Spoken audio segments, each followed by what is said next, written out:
Okay, so I get questions all the time about the table, what accessories I use, how I light fires, how I store my charcoal. So I'm going to go through all of that right now. I'm going to go through everything I use, where I keep it, and how I feel about all this stuff. So I will do my best to section off the video so it's easy for you to fast forward. And I'm going to start with all the accessories, and I'll do the table last, just because I'm literally going to put stuff away as I talk about it, and then we'll put the cover on and I'll link to the cover. If you're thinking about building a table or buying a table, I do recommend you watch this whole video, because I got the plans for this from another YouTuber. I'll link to his video and you can buy the plans from him. But I have a lot of things I would have done differently. So if you're thinking about building one, watch the video. I'll walk you through what I like and what I don't like about this and what I would have done differently if I was building it today. So we'll start with my charcoal. So I have one of these Kingsford caddies. It's actually very helpful. A full 20-pound bag fits right inside, no problem. And what you're supposed to do is put the bag in whole, just like that. Take the top off, put the bag in whole. I actually store this inside my house. I know a lot of people store charcoal outside, but I store this inside. I just don't want to risk, absorbing moisture or ruining the charcoal. I also have a bag of Kamado Joe Big Block that I leave on its own. I use this just for pizza because I need the pizza attachment. I need the Kamado Joe to get as hot as possible. So I use the Kamado Joe Big Block for nice big chunks of charcoal to get as hot as possible. I also keep this inside my office. I have a big closet and I keep a bunch of this stuff in my office. Essentially the rule that I use is if food goes in it, like this basket, or if it's part of the fire, like the fire starters, the charcoal, the wood chunks, it stays inside. I don't want bugs and I don't want, to absorb any moisture from the air. All right, so we'll go through some of these accessories. This is a Weber rib rack. I use it for two things. One, ribs, obviously. So the rib rack goes right on top like this. And instead of storing 2 racks of ribs on your grates, you can now do 1, 2, 3, 4, 5 horizontally, just like this. But I also use it for brisket. So if you're cooking a nice big brisket, this is a Kamado Joe Classic 2. If you're cooking a nice big brisket, it's going to be bigger than the Kamado Joe. So you put your rib rack on and then you rest the brisket over the top, and that'll, it'll save you a few inches on each side so it can fit inside of the cooker. So I use this, like I said, for brisket and ribs. No complaints, super easy to clean. This was $9, it's perfect. The other thing I have that I talk about quite a bit that I took out for this video is a kick ash basket. So this basket goes inside the Kamado Joe in the firebox. This is instead of using the firebox. So this is a Classic 2. The Classic 2 is just the firebox. There is no basket. The 3 comes with its own basket, so you wouldn't need to buy this. The 2 doesn't. What I like about the basket is the way it rests, there's additional airflow, and it's much easier to clean. You just shake it out, the ashes fall through. And then I have a shop vac in here, which I'll show you that I sucked it all out with. What I will say though is these slots are pretty big. So chunks of charcoal fall through. If you have cheap charcoal with smaller chunks, or even as it's burning and shrinking, it'll fall through. So I actually do get burned through charcoal faster using this, because the actual regular firebox just has this plate on the bottom. So you take this out to use the basket, but these holes are much smaller than the grates in there. So this goes out, the kick ash basket goes in, and like I said, I like it. I've had much better time maintaining fires. It's easier to clean, and it also has a divider, which I'll show you in a second. And this way, when I'm using the rotisserie, I can split the charcoal in half, and I'll show you that in a minute. Another accessory is the grid rack. So this adds surface area. Let me put this together.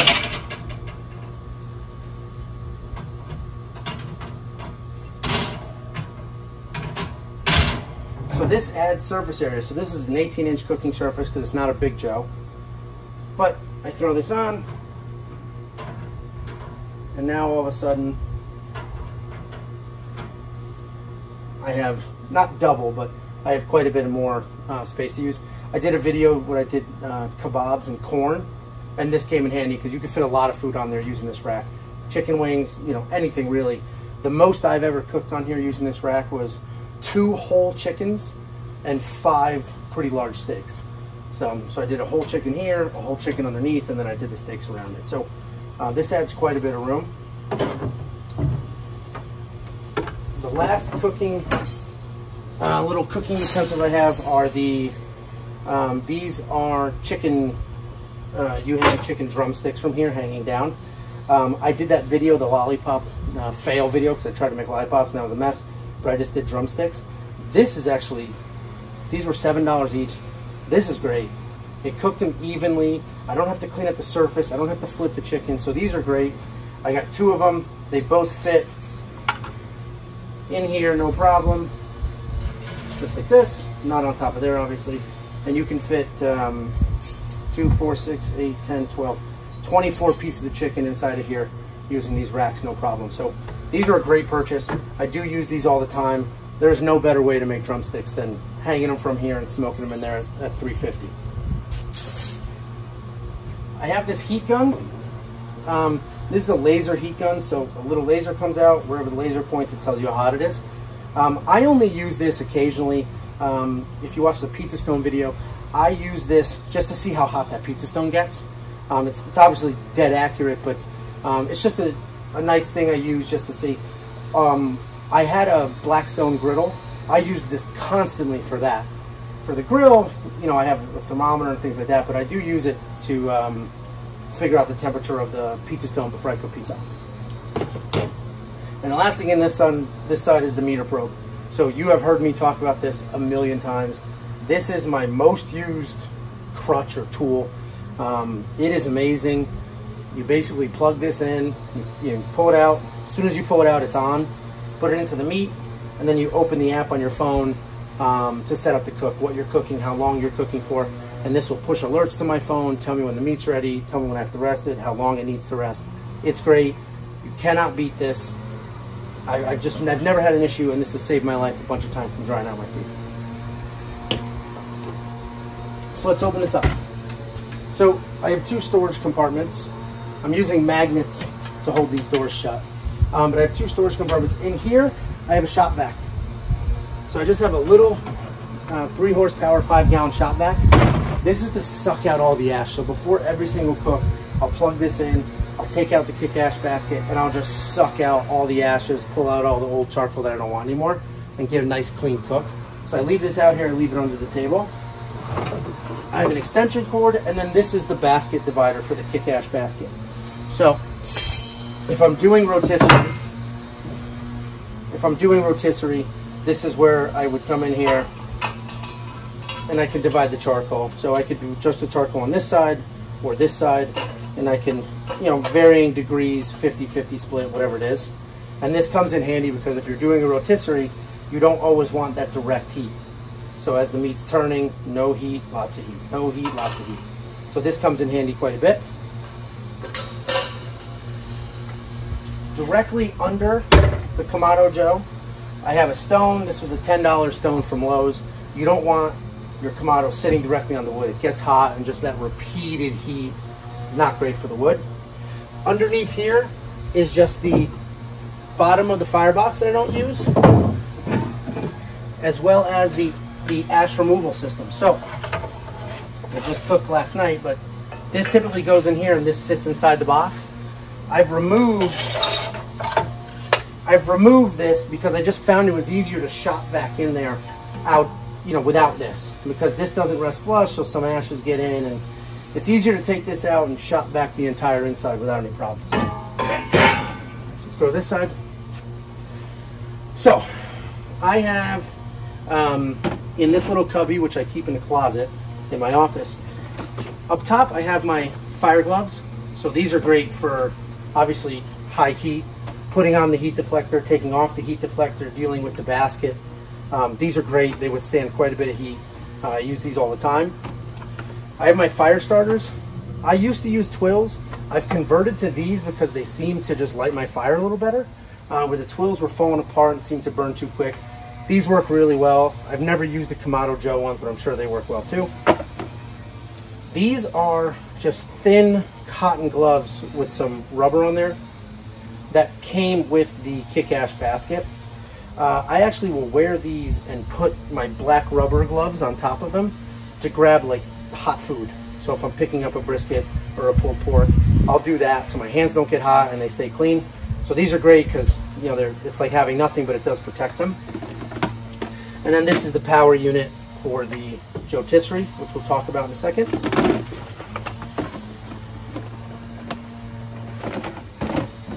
I also keep, this is where I keep my black nitrate gloves. So this is what I'll keep in my hands when I mean, look how dirty my hands are now just from touching the grates. So I'll use these to keep my hands clean, to season the food, you know, to pull the grates out, things like that. And then I keep my wood chunks in here. So I have some apple, and then I have some peach. So I keep my wood chunks in here because, again, I don't like to leave this stuff outside. I don't want it to absorb moisture, and maybe that's not even a thing, but if I can keep it inside, I will. So up top, we have the Jotissary.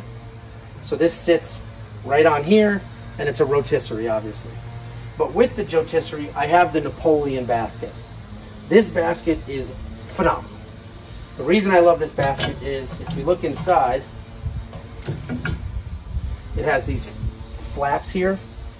As this is rotating, that forces things to separate and to turn. So I do chicken wings all the time. It's the easiest thing in the world. It takes an hour. They come out absolutely phenomenal. So this basket is perfect. That I can fit 3 pounds of chicken wings in here and have no problem at all.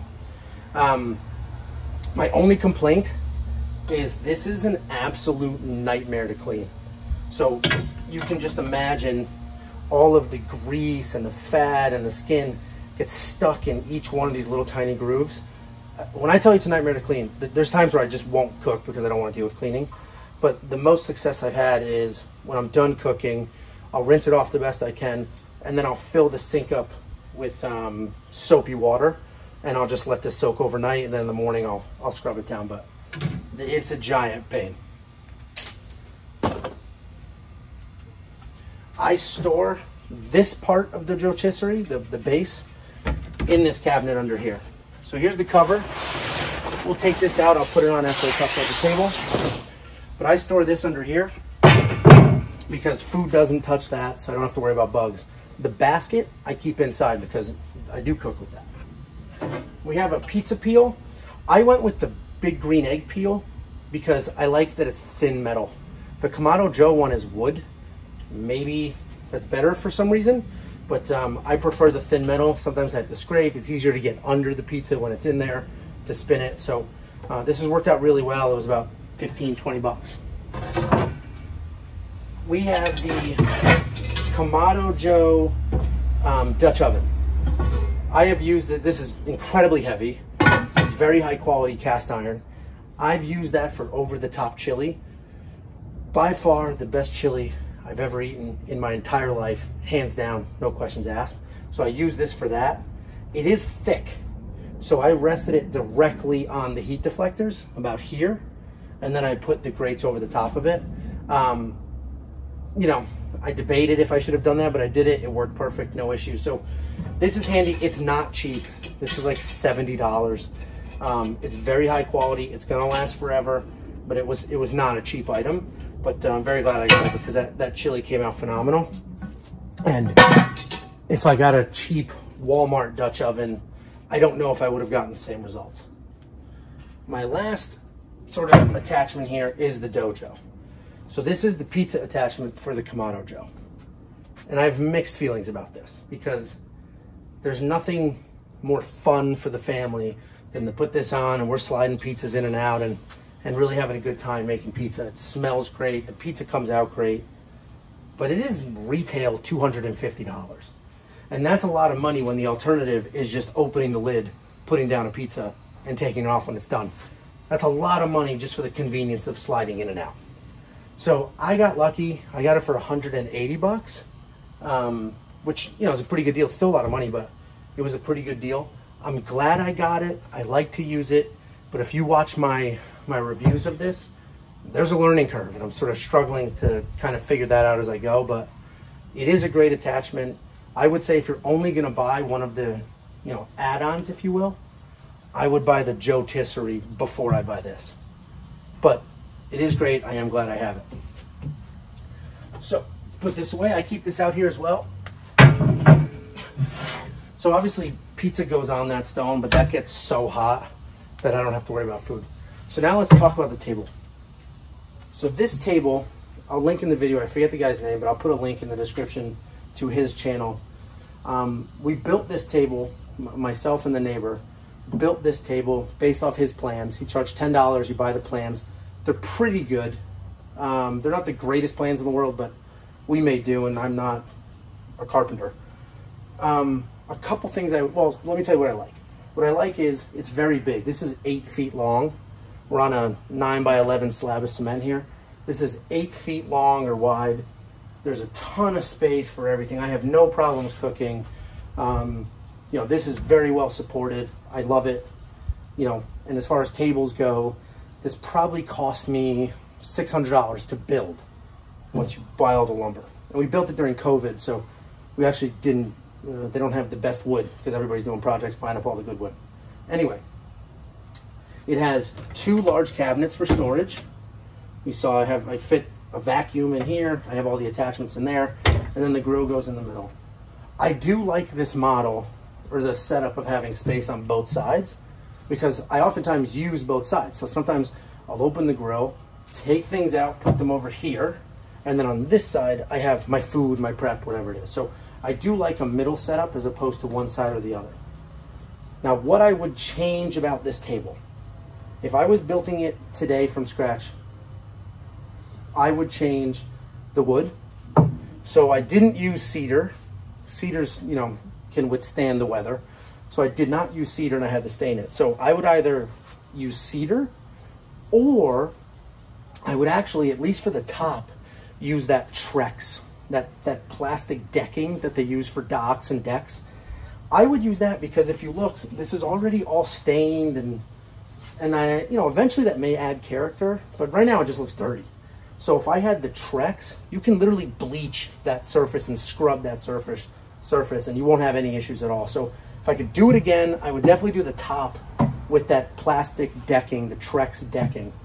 The other thing I would do is I would change the dimensions a bit.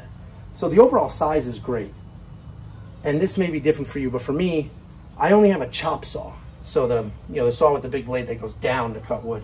I don't have a table saw, and these doors and the back panels and the side panels need to be cut long ways.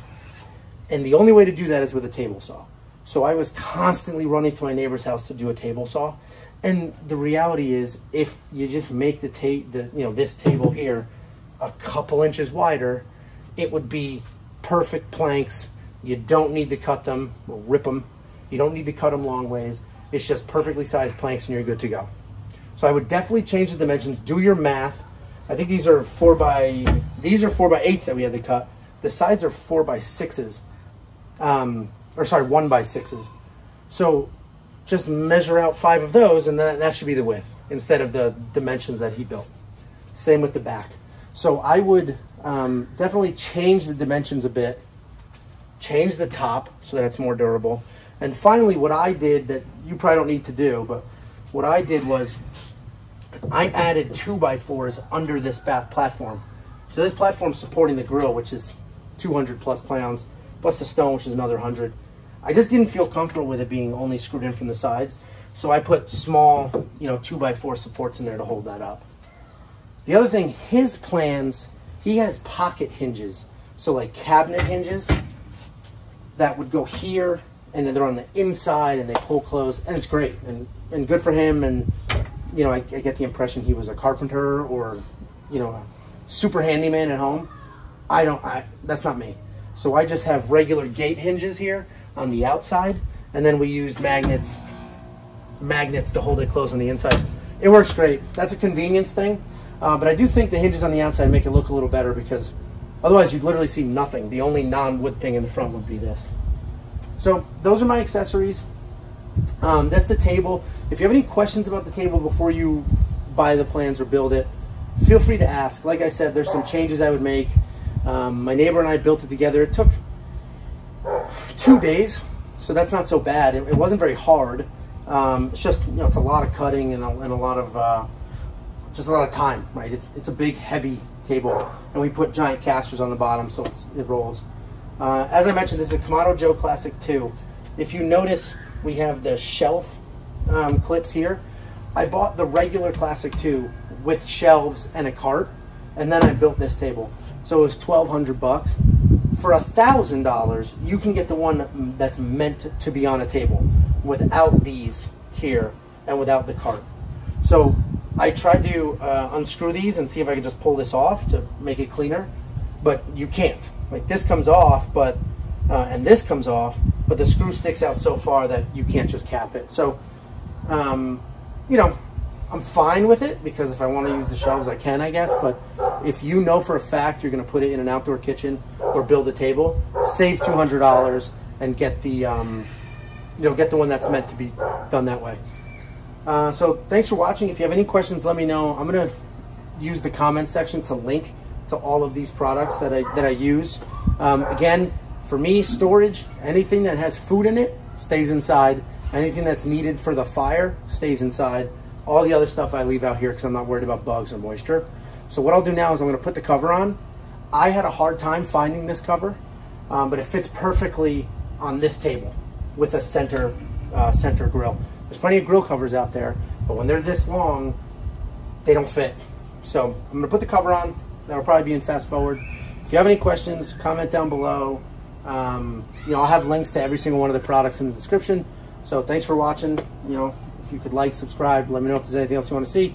That'd be helpful.